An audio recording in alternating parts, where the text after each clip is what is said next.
A Gift of Chappals by Basanta Surya.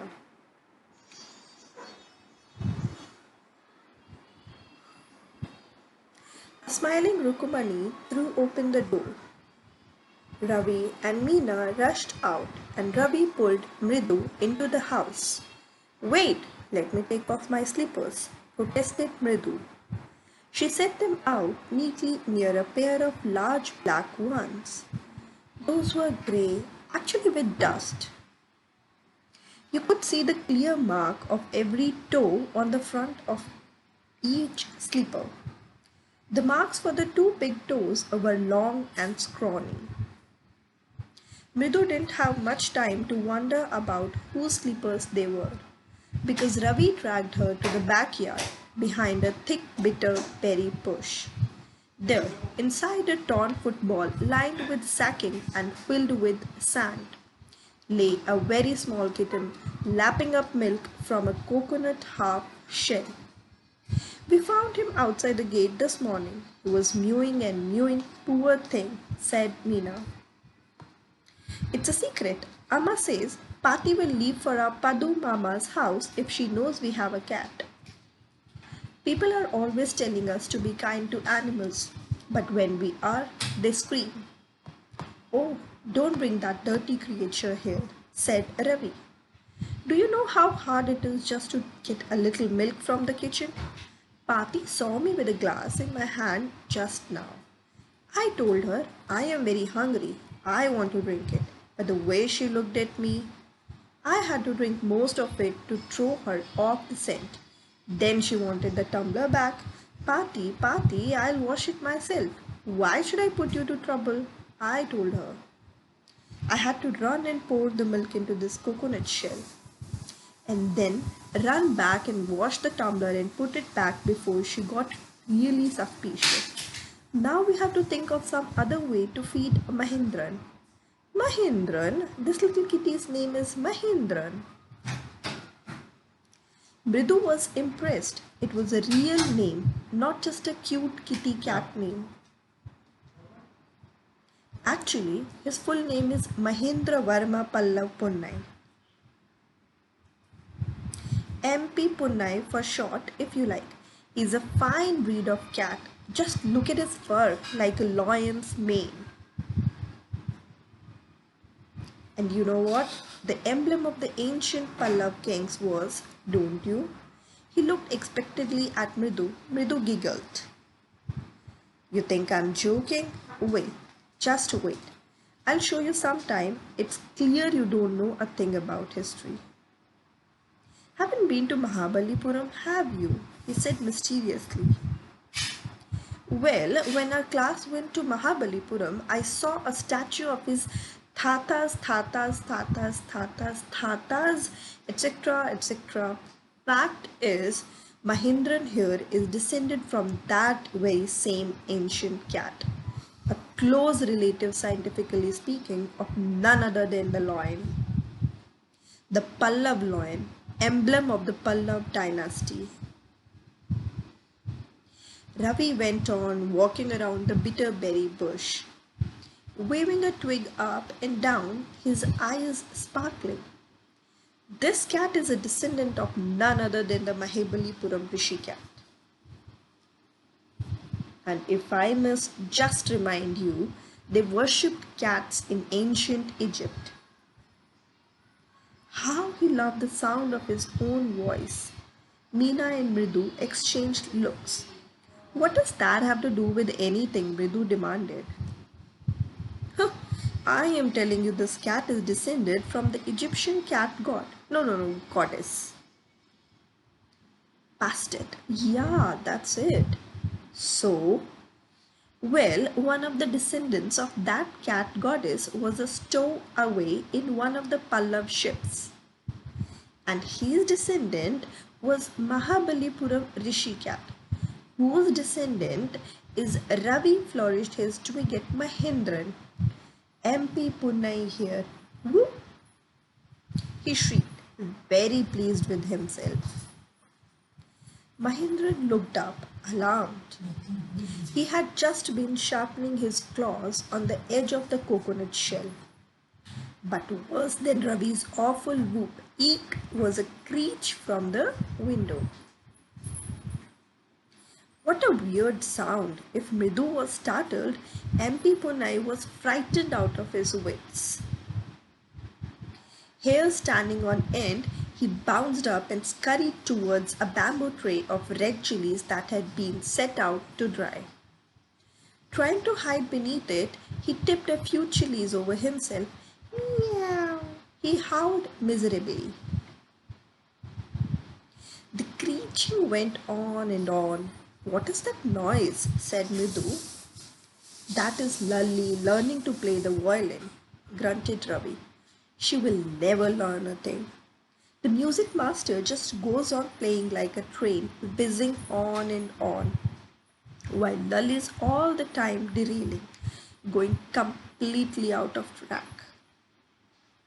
Mridu kept to the window. Lalli was sitting a little distance away, awkwardly holding her violin and playing, her elbows jutting out and her eyes glazed with concentration.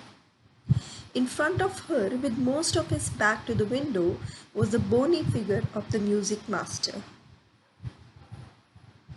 He had a mostly bald head, with a fringe of coiled black hair falling around his ears and an old-fashioned tuft, and a gold chain gleamed around his leathery neck, and a diamond ring glittered on his hand as it glided up and down the stem of the violin.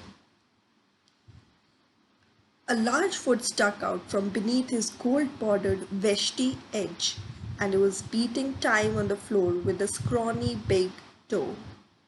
He played a few notes.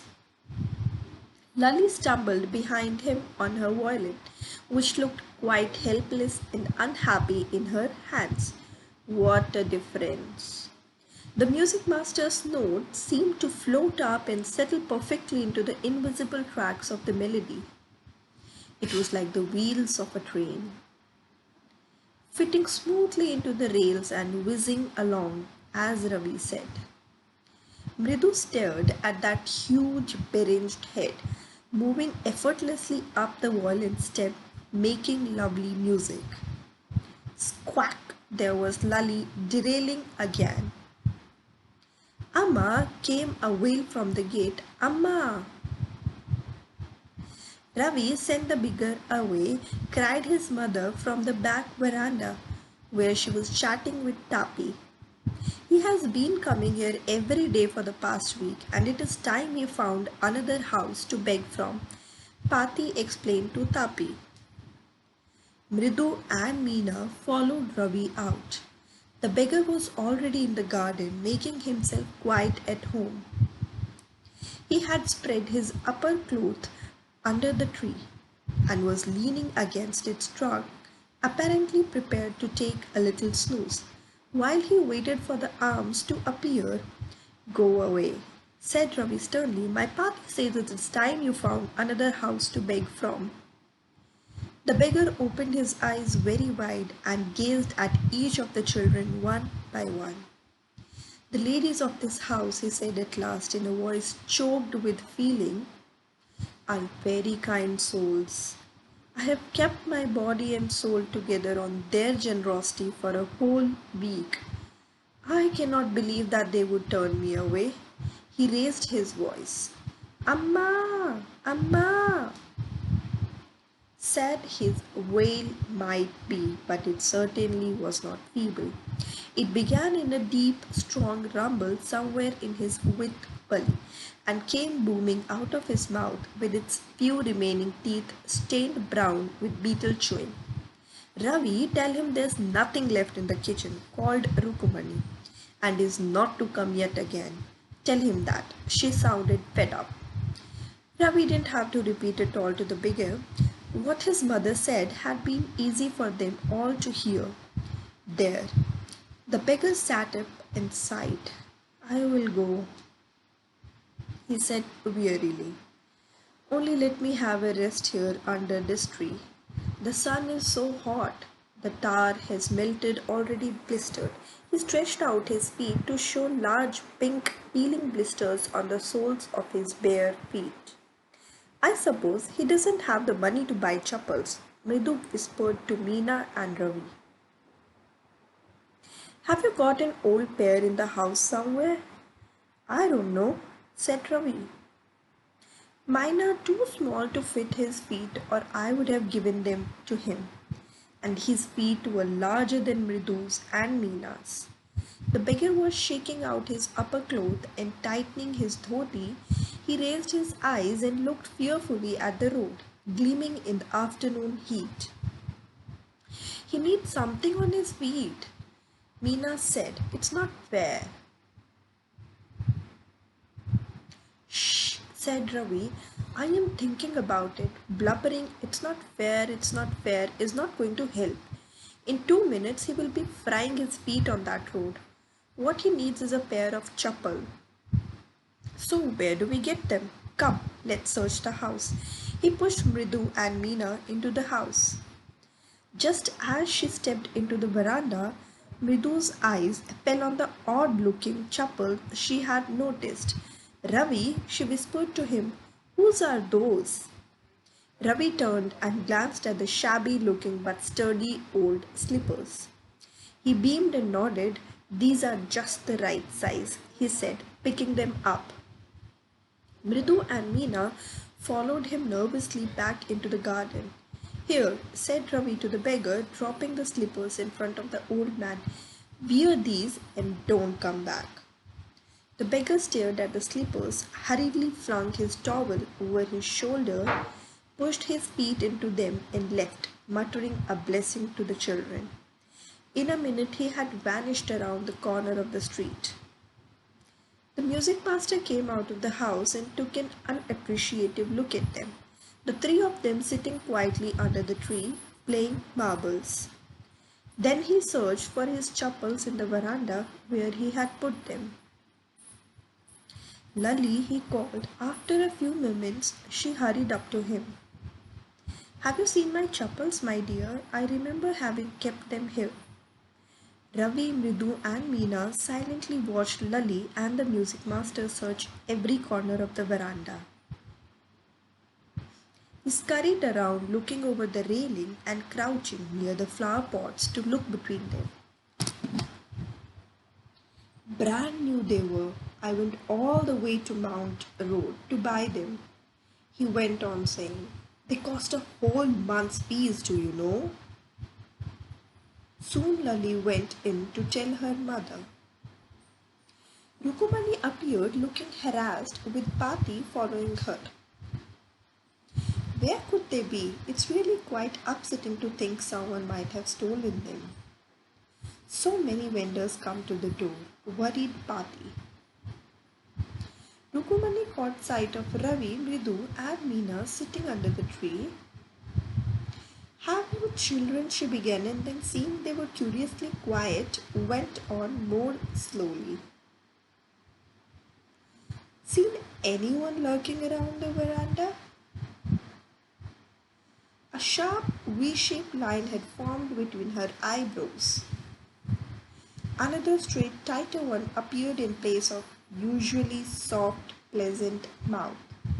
Rukumani was angry, thought Mridu with a shiver. She wouldn't be upset if she knew about the poor beggar with sores on his feet, she tried to tell herself. Taking a deep breath, she cried, Rukumani, there was a beggar here. Poor thing, he had such boils on his feet. So, said Rukumani grimly, turning to Ravi, you gave the music master's chopper to that old beggar who turns up here? Children these days, groaned Pati. Amma, didn't you tell me about Karn who gave away everything, even his gold earrings? He was so kind and generous. Silly, snapped Rukumani. Karn didn't give away other people's things. He only gave away his own. But my chappals wouldn't have fitted the beggar's feet. Ravi rushed brashly on. And Amma, if they did fit, would you really not have minded? Ravi, said Rukumani, very angry now, go inside this minute. She hurried indoors and brought out Gopu Mama's hardly worn new chappals. These should fit you, sir. Please put these on. I am so sorry. My son has been very naughty. The music master's eyes lit up. He put them on, trying not to look too happy. Well, I suppose these will have to do. These days, children have no respect for elders. What to do? A Hanuman incarnate, only Ram can save such a naughty. Rukumani's eyes flashed. She didn't seem to like Ravi being called a monkey. Even a holy monkey stood stiff and straight by the front door. It was clear she wanted him to leave quickly. When he had clattered off in his new chappals, she said, Bridu, come in and have some tiffin. Honestly, how do you children think of such things? Thank God your Gopu Mama doesn't wear his chappals to work. As she walked towards the kitchen with Mridu and Meena, she suddenly began to laugh. But he is always in such a hurry to throw off his shoes and get into his chappals as soon as he comes home. What is your mama going to say this evening when I tell him I gave his chappals to the music teacher? Thank you.